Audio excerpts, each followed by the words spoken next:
Akhir November lalu, seorang perempuan 30 tahun yang tengah naik taksi online mengalami kekerasan seksual yang dilakukan si pengemudi. Korban tak berdaya karena pelaku mengancam dan memukul korban menggunakan senjata jenis pistol. Mengapa kejahatan di taksi online kembali terjadi? Simak liputan lengkapnya di Gelar Perkara Kekerasan Seksual di Taksi Online.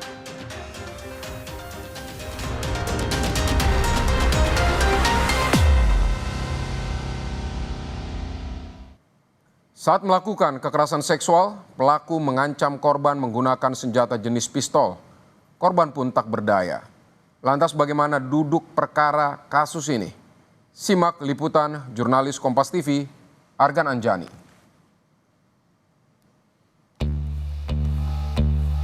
Korban ini memesan sebuah taksi online dari Limo Depok menuju ke bandara.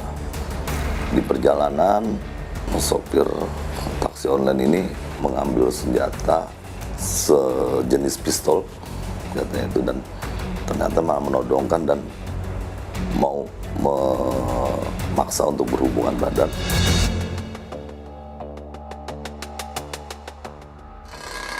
Saudara, sistem keamanan dalam taksi online kembali dipertanyakan. Tak hanya supir taksi online yang menjadi korban kejahatan, tapi penumpang juga bisa menjadi sasaran kejahatan dari oknum supir taksi online. Mengapa kejahatan dalam taksi online masih terjadi? Di mana celahnya? Simak penelusuran kami di Gelar Perkara.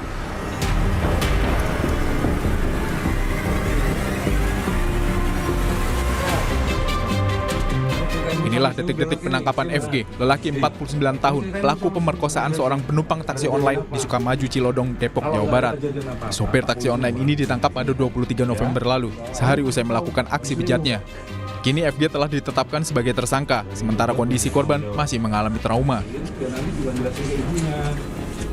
Pada tanggal 22 November, saat itu kita menerima laporan polisi melalui 110 terkait adanya korban tindak pidana pemerkosaan. Di perjalanan, seorang sopir taksi online ini berhenti meminta untuk alasannya mau cuci muka ya. Mau cuci muka saat ternyata bukan cuci muka, tapi malah mengambil senjata sejenis pistol yang sekarang masih kita lihat ya senjatanya itu, dan ternyata malah menodongkan dan mau memaksa untuk berhubungan badan dengan memukul sebanyak 2 kali di bagian kepala dan leher. Selain menangkap pelaku, polisi juga menyita sejumlah barang bukti, diantaranya mobil jenis sedan yang digunakan pelaku. Ya, pindah ke depan selanjutnya. Kali ini kami sudah bersama dengan Ibtu Dimas Maulana, selaku Kanit Resmob, betul ya Pak ya? Polres Metro Tangerang Kota. Oke, baik. Pak Kanit, boleh nggak dijelasin ini terkait mobil yang digunakan oleh pelaku pemerkosa tersebut? Ya, kita bisa lihat di samping kita ini mobil barang bukti yang digunakan oleh pelaku ya, mobil Mazda warna hijau. Oke. Nah, awal mulanya pelaku berdalih untuk menepi di pinggir jalan di tol sebelum exit tol Benda Utama. Nah, kemudian dia menepi beralasan untuk mencuci muka. Nah, kemudian karena dia beralasan cuci muka, korban mengiyakan. Penumpang di posisi belakang, di sebelah kiri. Sebelah kiri. Dari supir berpindah langsung dan mengancam korban dengan menyerupai senjata api ya. Oh gitu. Yang dipegang oleh pelaku. Awalnya di belakang, sempat memaksa korban dan korban sempat melakukan perlawanan sehingga dipukul di bagian leher dan di kepala belakang korban, sehingga akhirnya diudah paksa oleh pelaku pertama kali di situ. Memang pada saat kita melakukan pemeriksaan, ya, pelaku tidak mengakui ya menggunakan yang diduga senjata api. Namun setelah kita melakukan pendalaman, yang bersangkutan akhirnya mengakui dan menyimpan senjata tersebut di jok bawah supir. Oke, ketemu emang di situ ya? Ketemu di sana. Di terakhir itu pukul berapa Pak? Kurang lebih 10 pagi ya. Berarti dari jam 4? Jam 4, sampai jam 10 pagi. Jam 10 pagi, oke. Baik, terima kasih Pak Kanit. Ya, sama-sama. Kasus ini terjadi pada 22 November lalu saat korban akan pergi ke Bali menggunakan pesawat. sekitar jam 3 dini hari di kamar kosnya, korban memesan taksi online menuju Bandara Soekarno-Hatta. Beberapa saat kemudian, pelaku mengirim pesan, mobil yang digunakan tidak sesuai dengan data pada aplikasi taksi online. Tapi korban tak mempermasalahkan.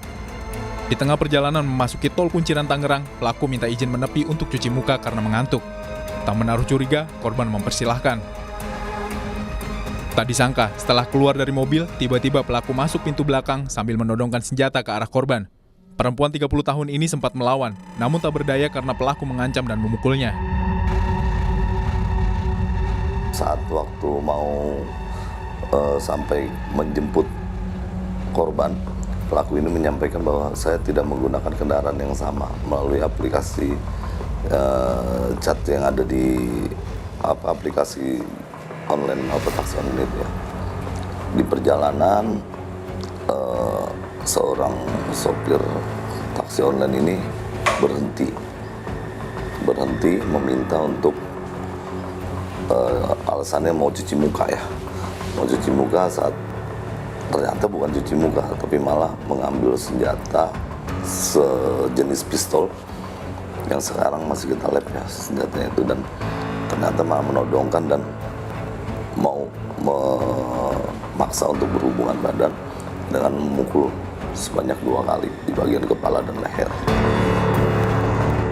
Sekitar jam 10 pagi, pelaku mengantar korban yang masih trauma dan ketakutan kembali ke depan gang dekat rumah kosnya. Begitu pelaku pergi, korban lapor polisi. Ini kan korban dibawa kembali ke Depok setelah diruda paksa. Ya. Itu dalam kondisi sadar atau tidak?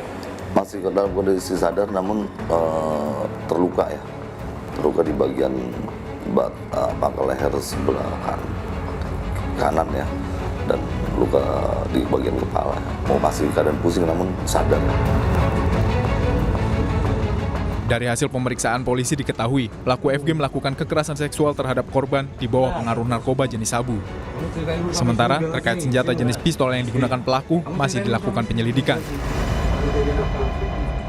Ini jenis senjatanya apa? Dan kalau dari kasat mata sih memang itu senjata asli ya. Menyerupai senjata api, cuman dengan gas ya, menggunakan gas seperti PVC mungkin. Polisi mengungkap pekerjaan utama FG adalah seorang montir di sebuah bengkel mobil di wilayah Depok, Jawa Barat. Pada tahun 2022 lalu, pelaku pernah mendaftar sebagai mitra sopir salah satu aplikasi taksi online. Saat itu FG masih memiliki mobil, namun kini mobil tersebut telah dijual. Berikutnya, karena butuh tambahan uang, pelaku kembali bekerja sebagai supir taksi online. Menggunakan mobil milik pelanggan bengkel tempatnya bekerja tanpa sepengetahuan pemilik mobil. Pelaku ini bukan yang aktif sekali terkait dengan taksi online ini. Dia aplikasinya pun bergerak mungkin bisa dibilang dalam seminggu, belum tentu sekali, dan bisa hanya Sabtu Minggu sih lebih ini ya. Itu pun kalau dia mau katanya sampai gitu. Akibat perbuatannya, residivis kasus penipuan ini dijerat pasal berlapis tentang pemerkosaan dan penggunaan obat terlarang dengan ancaman hukuman maksimal 12 tahun penjara. Pasal 285 dan 351 terkait dengan pemerkosaan dan penganiayaan. Maksimal hukuman 12 tahun. Kejahatan di taksi online masih berulang. Tak hanya penumpang yang jadi sasaran kejahatan oknum sopir taksi online. Sebaliknya, sopir taksi online pun kerap jadi korban pelaku kejahatan yang menyamar sebagai penumpang. Seperti yang terjadi pada 10 November lalu, Ujang Adiwijaya, supir taksi online berusia 57 tahun, menjadi korban perampokan dan pembunuhan 2 penumpangnya. Para pelaku membuang jenazah korban dengan tangan dan kaki terikat di pinggir tol Jagorawi, kilometer 30, lalu membawa kabur mobil korban. Polisi berhasil menangkap 2 pelaku di Ciamis, Jawa Barat pada 12 November. Polisi mengungkap, tersangka RS dan AH telah berencana merampok sopir taksi online secara acak. Modusnya, kedua tersangka berpura-pura memesan taksi online dari wilayah Depok. Setelah naik taksi, para pelaku menghilangkan nyawa korban menggunakan tali jemuran yang telah disiapkan. Pelaku, kedua 2 orang sudah bisa diamankan. Tersangka yang RS mengajak tersangka AH untuk merampok sopir taksi online. Jadi memang sudah ada niatan awal, kemudian pengalaman, kemungkinan besar karena sangat ekonomi. Kejahatan di dalam taksi online bisa menimpa siapa saja, baik itu supir taksi online maupun penumpang. Lantas, mengapa kejahatan di dalam taksi online masih terjadi? Di mana celahnya? Kini, kedua tersangka RS dan AH dijerat pasal 365 KUHP tentang pencurian dengan kekerasan dan pasal 340 KUHP tentang pembunuhan berencana. Ancaman hukumannya pidana mati atau penjara 20 tahun.